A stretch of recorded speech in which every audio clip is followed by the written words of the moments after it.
So let's go ahead and take a look at the operation and maintenance on the Sensor S212 HEPA upright vacuum.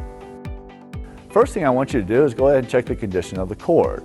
If you see any cuts or any exposed wires, it's a good idea to go ahead and report that immediately to your supervisor. Now the next thing I want you to do is go ahead and check your bag.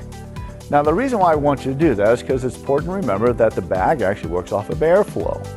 Now once you've done all that, I want you to go ahead and lower the handle, turn the unit on, and simply adjust the brush height accordingly. Now to maintain the Karcher Group Sensor S2, very simple as well. Again, the first thing we want to do is go ahead and start with the cord and work our way down. So again, on the cord, make sure there's no rips, tears, or exposed wires. And again, if you do see anything like that, please report that immediately to your supervisor. Next thing we want to do is go ahead and check the condition of the bag. Now, although we have you do it on the daily operation side of it as well, it's a good idea to go ahead and try to catch it now since we're already where the bags are. Now, when you're looking at the brush strip, make sure there's not a bunch of hair and everything else wrapped around it. If there is, simply just go ahead and cut that off. The next thing I want you to look at is the length of the brush strip.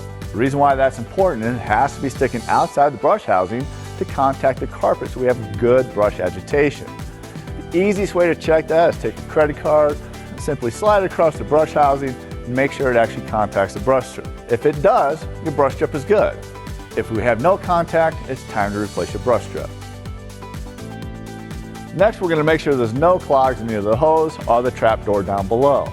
Last but not least, wipe down the unit. That way it looks presentable next time you use it.